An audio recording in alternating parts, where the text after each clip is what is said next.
Hi everyone. അപ്പോൾ നമ്മൾ ഇന്ന് ചെയ്യാൻ പോകുന്ന റെസിപ്പി എന്ന് വെച്ച് കഴിഞ്ഞാൽ ബാക്കി വന്ന ചോറ് വെച്ചിട്ട് ഒരു അടിപൊളി റെസിപ്പിയാണ് ചെയ്യാൻ പോകുന്നത്. അത് മാത്രമല്ല ഒരു വെറൈറ്റിയാണ് കേട്ടോ. റൈസ് പോപ്സ് ആണ് നമ്മുടെ ഇന്നത്തെ റെസിപ്പി എന്ന് പറയുന്നത്. അപ്പം ഒരു വെറൈറ്റി റെസിപ്പിയാണ്, ഈസി ആയിട്ട് ചെയ്തെടുക്കാൻ പറ്റുന്ന ഒരു റെസിപ്പി കൂടാണ്. അപ്പോൾ സ്നാക്സ് ആയിട്ട് മാത്രമല്ല നമുക്ക് ബ്രേക്ക്ഫാസ്റ്റിന് വേണമെങ്കിലും യൂസ് ചെയ്യാം കേട്ടോ ഈ റെസിപ്പി. അപ്പോൾ ചട്നിയോടൊക്കെ കഴിക്കാൻ നല്ല ടേസ്റ്റ് ആയിട്ടുള്ള ഒരു റെസിപ്പിയാണ്. അപ്പം നമുക്ക് എങ്ങനെയാണ് തയ്യാറാക്കി എടുക്കുന്നത് നോക്കാം. ആദ്യം നമുക്ക് ഒരു കപ്പ് റൈസ് നമ്മുടെ ചോറ് മിക്സിയിലേക്ക് ഇട്ട് നന്നായിട്ടൊന്ന് അരച്ചെടുത്തിട്ട് വരാം.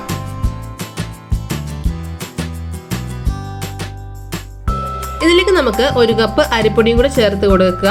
വെള്ളം ഒന്നും ചേർക്കാതെ തന്നെ നന്നായിട്ട് ഒന്നുകൂടെ ഗ്രൈൻഡ് ചെയ്തെടുത്തിട്ട് വരാം നമുക്ക്. ഇനി നമുക്ക് ബൗളിലേക്ക് മാറ്റിയിട്ട് നന്നായിട്ട് കുഴച്ചെടുക്കാം. ഇനി പ്രത്യേകിച്ച് വെള്ളമൊന്നും ചേർക്കേണ്ട ആവശ്യമില്ല കേട്ടോ. ആവശ്യത്തിന് ഉപ്പൂടെ ചേർത്ത് കൊടുക്കാമേ നമുക്ക്. ഇനി കൈകൊണ്ട് നന്നായിട്ട് കുഴച്ചെടുക്കുക. അപ്പോൾ നമ്മുടെ മാവ് കുറച്ച് കട്ടിയായിരിക്കേ, സാരമല്ല, പ്രത്യേകിച്ച് വെള്ളമൊന്നും ഒഴിക്കണം, നന്നായിട്ട് കുഴച്ചെടുത്താൽ മാത്രം മതി കേട്ടോ. അപ്പം പ്രത്യേകിച്ച് ശ്രദ്ധിക്കേണ്ട കാര്യം വെച്ചാൽ കട്ടകളൊന്നും ഇല്ലാതിരിക്കാൻ പ്രത്യേകം ശ്രദ്ധിക്കുക. അങ്ങനെ നമ്മുടെ മാവ് റെഡി ആയിട്ടുണ്ട്. ഇനി നമുക്ക് ഷേപ്പ് ആക്കി എടുക്കാം. നമ്മൾ ബോൾസ് ആക്കി എടുക്കണം കേട്ടോ. അപ്പോൾ അതിന് മുമ്പ് കയ്യിൽ കുറച്ച് എണ്ണയോ നെയ്യോ ഒന്ന് സ്പ്രെഡ് ചെയ്തേക്കണേ.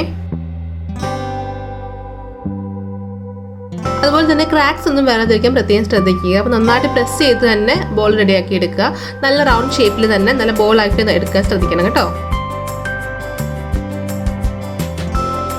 അടുത്ത സ്റ്റെപ്പ് എന്ന് വെച്ച് കഴിഞ്ഞാൽ വെള്ളത്തിലിട്ട് നന്നായിട്ട് നമ്മൾ തയ്യാറാക്കിയിട്ടുള്ള ബോൾസിനെ വേവിച്ചെടുക്കണം. അപ്പോൾ ഞാനിവിടെ പാനിൽ വെള്ളമൊക്കെ നന്നായിട്ട് തിളപ്പിച്ചിട്ടിട്ടുണ്ട്. ഇതിലേക്ക് നമുക്ക് ബോൾസ് ഓരോന്നോരോന്നായിട്ട് ആഡ് ചെയ്ത് കൊടുക്കാം.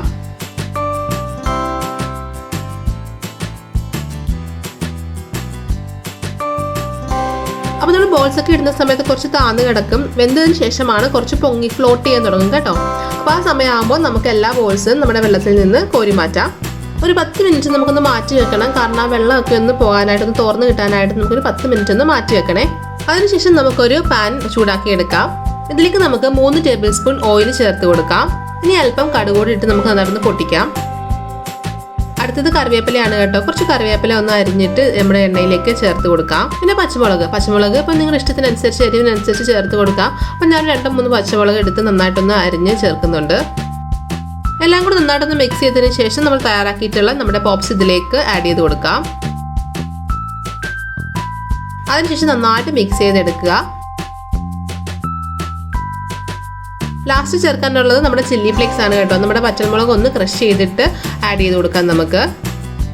അപ്പോൾ അത് നിങ്ങളുടെ ഇഷ്ടത്തിനനുസരിച്ച് എരിവിനനുസരിച്ചും രുചിക്കനുസരിച്ചും ചേർത്ത് കൊടുക്കാം.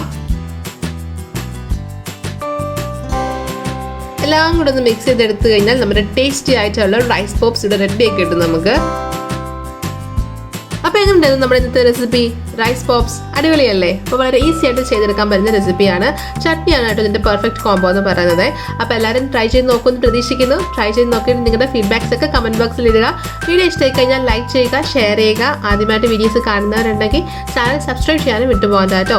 തൊട്ടടുത്തുള്ള ബെല്ലൈക്കൺ കൂടെ എനേബിൾ ചെയ്ത് കഴിഞ്ഞാൽ ഞാനിടുന്ന വീഡിയോസൊക്കെ നിങ്ങൾക്ക് നോട്ടിഫിക്കേഷനായിട്ട് ലഭിക്കും. അപ്പോൾ ഒന്നും മിസ്സാവാതെ കാണാനും പറ്റുമേ. ഇതുപോലത്തെ നല്ല നല്ല റെസിപ്പീസുമായിട്ട് നമുക്ക് വീണ്ടും കാണാം. അതുവരെ ബൈ, ടേക്ക് കെയർ. രുചിയുടെ വർണ്ണങ്ങൾ നിങ്ങളുടെ മനസ്സ് നിറയ്ക്കട്ടെ. സ്നേഹത്തോടെ റോഷ്നീസ് ഫുഡ് ആൻഡ് ലൈഫ്.